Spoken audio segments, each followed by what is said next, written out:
Welcome back, everyone, for week 2 of the OgenoCast weekly comic book reviews. This is our first week of our revamped style. We have a name for our comic book reviews, the SpinnerRack. Tell us what you think. Comics@ogeno.com. 1 week and we're revamping it. Wow, revamping. We already revamped like the whole style, the way we're doing it. Yep. What's our speed round called? The speeding bullet round. Wait. No one dies in comics. No, it's okay. All right, so we're gonna start with our both of our reviews, our combined reviews. All right, first one is Amazing Spider-Man, Brand New Day, issue 554. Bob Gale and Phil Jimenez. Bob Gale from Back to the Future. I almost said Fast and the Furious. Fast and Furious. What's wrong with you? I don't know. And I thought I can't speak. Okay, Mark, what do I think? What do you think of it? Don't like it. Unrealistic dialogue, and in a Spider-Man book, there shouldn't be curses. Captain America book works, okay, but I completely agree with you. It doesn't work. Don't like the ending. I don't like this new villain, Freak. Yeah, these villains. I feel like these villains are just filler, and no one's gonna remember them in a year. They're not. I'll admit he's kind of cool. He dies and then he comes back in a different form. That's cool, but I mean it's really just one in one ear and out the other with me. And there's a lot of repetition. Freak has died 3 times so far in this arc. 3 issues, he died 3 times. And going back to repetition, Spider-Man now is giving Triple J mouth to mouth. Yeah, Triple exactly. J Jonah Jameson. And another thing about repetition. Dexter Bennett, the new owner of the Daily Bugle, still can't remember anybody's name. Yes, it seems that Bob Gale has lost his imagination. He's just repeating the same concepts throughout his whole arc, and I'm very happy it's over. That's probably not even his fault. That's probably editorial. But at the same time, it's just they're kicking a dead horse with certain elements of the book. But there is a plus side to this book. Now, the layout is great. The look of the book. Although Phil Jimenez's art is kind of hit or miss with me. I happen to like it, but that's the only he was great. Like he was great in Infinite Crisis, but the layout of this book is great.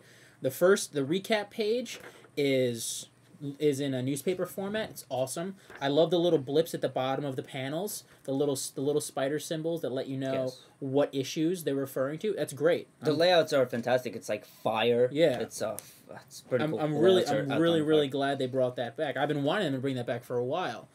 And it's just the writing and the pace, and that's just really keeping it from excelling. The art's great, the layout's great, but just plus side. Who's in next arc? Wolverine. Yeah, guest appearance in another book. We'll see. We'll How many books is that now?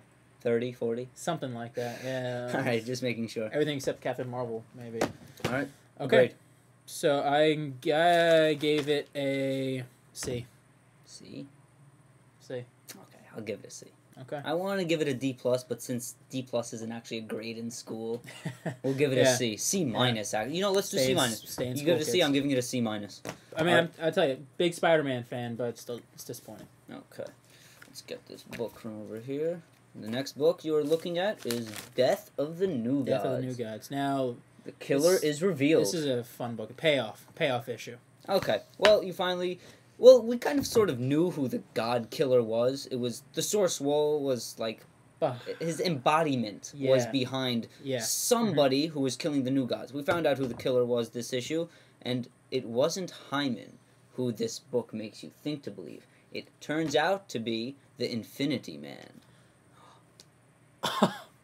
Real shocker. Wow. Big deal. They kept hinting at it from the second issue. I mean, it was cool. Turns out that all the New Gods finally die. Scott Free is dead. Metron sadly dies in this issue. He succumbs to the Source and he says, I know enough. I have seen enough, he says. And that's that. Powerful. Before Scott Free dies, he takes all his power to try and kill the Infinity Man, which we are not sure if he is dead yet. Skeptical. He pretty much breaks the Source Wall, and the Source reunifies with its counterpart, and it goes after Darkseid on the final page. But what has happened to Darkseid also? He has entered the Soulfire project that was discovered by Desaad, and it was like, like a CIA file, like it was classified. And now it's been declassified. And now he's even more powerful. He's even more powerful, and the 8th issue, possible. we shall see if it even winds up tying into Countdown, which it hasn't done, which I'm very pleased about. Yeah. I mean, little bits and pieces, but it's really... It's Jim Starlin has done a fantastic job. And I look forward to seeing what the next generation of New Gods is going to be. Okay. I give it a B+. I'll give it a B. Okay. Next. Captain Marvel. Disappointing this week. Disappointing. Okay, let's start off with the first 2 pages. Black Ops SHIELD agents go to the planet... the moon, Titan, to uncover Captain Marvel's body. First 2 pages, you see his coffin. They're digging out his coffin. Fast forward to the end of the issue. We never see them again. Never see him again. That's not good storytelling. No, you don't wait a whole issue in the first 2 pages. If they were doing that, they should have ended it. That's how they should have ended it. Yeah, exactly. Yeah, I need some sort of closure. Yes. This isn't Lost. Yes, this really left me unfulfilled. Now let's just jump back. Let's jump back to the middle of the issue. Captain Marvel is convinced he is not a Skrull. I am convinced he is. I'm the reader. I know. I think it might be too obvious. I mean, I don't know. You think I think it might be a red herring. I don't know, but one thing that also really bugs me about this book is the whole side plot of the Church of Hala, that they're worshipping Captain Marvel, and it's just a really dull storyline. I have no interest in it, and that really suffers. The book suffers because of that. It slows it. It's, I mean, he met that. I don't know. You know, one thing I liked a lot? Ooh, look at that. It's pretty cool. That's the first 2 pages that have been revealed from Secret Invasion #1. Yeah. I mean, that's really about it with the story. The plus side on this book, the artwork is fantastic. Yeah, it is really great. But one last thing. Covers by Ed McGuinness. Yeah, he is. You like his artwork. I happen not to. I love Ed McGuinness. Yeah. I love... If anybody at Marvel is watching, you should have him drawing Spider-Man. I would love to see that. That would be a geek orgasm for me. Alright, the way the book ends, really, I won't spoil the ending, but a certain, I don't know, former flame of Captain Marvel, she kind of betrays him and sends him somewhere that I wouldn't want to be. Do you know what I'm talking about? New Jersey, right? Sure, New Jersey. Pick up the book. Alright. New Jersey. Ends in New Jersey. Sorry to ruin it for you, folks. What can you do? B. Yeah, happens. I'll give it a C. Okay. Now, Catwoman.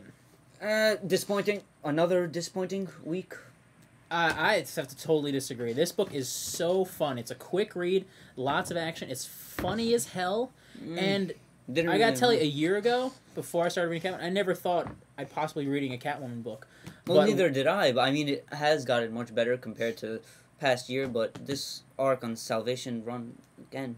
She takes on the entire Justice League in this issue, and she beats them single-handedly. Why? You want to know no, why? No. Okay, Superman, Green Lantern, Flash. Yeah, Batman. And Batman. Yeah, she demolishes them. You want to know how? You're gonna have to read the. You're gonna have to buy the issue. No, I'm just gonna tell them some hints. Don't tell them. Come on. She starts off fighting Bruce Wayne, Mr. Batman. Yeah. That's right. And then from there, she just beats everyone because, of course, Batman is the strongest. He could beat all 3 of them. Okay, it's in her head. Yeah. These are called reviews, not spoilers, Mark. What do you mean? I'm just saying it's in her head. She's crazy. She actually thinks that she can beat the Justice League. Garbage. Yeah.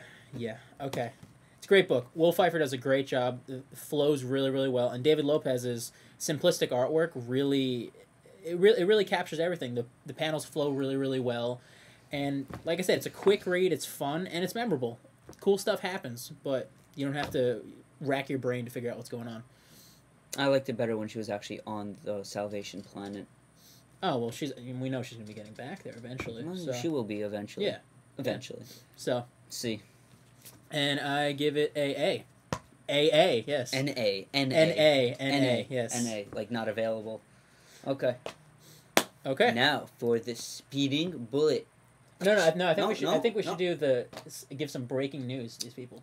These are comic book fans, and they deserve to find out the top secret information that we happen to stumble upon. This information you guys will not find anywhere on the internet. And there are rumors. You can't tell anybody. You can't be quiet. Shh. Okay, you're taking the pact. All right. Should we tell them? Okay, fine. We We'll tell them. All right, you will not find this information anywhere on the internet yet. except unless it is a rumor. This is based on fact, and you can hold me to this. This is a fact. Yes. Marc Guggenheim will be writing the Green Lantern movie, but we knew that already.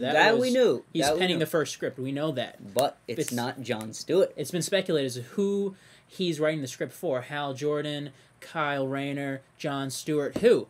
And we found out from an official source who knows Marc Guggenheim, who's actually related to Marc Guggenheim. That's right. That he is going to be indeed writing the script for Hal Jordan. Thank God. I like Kyle. John's nothing cool. against John, but I like Hal. He is Green Lantern. He is Green Lantern. The backstory with his dad and everything is phenomenal. So you heard it here from Ogeno.com. Yep. Marc Guggenheim is writing Hal Jordan. Yes. As Green Lantern.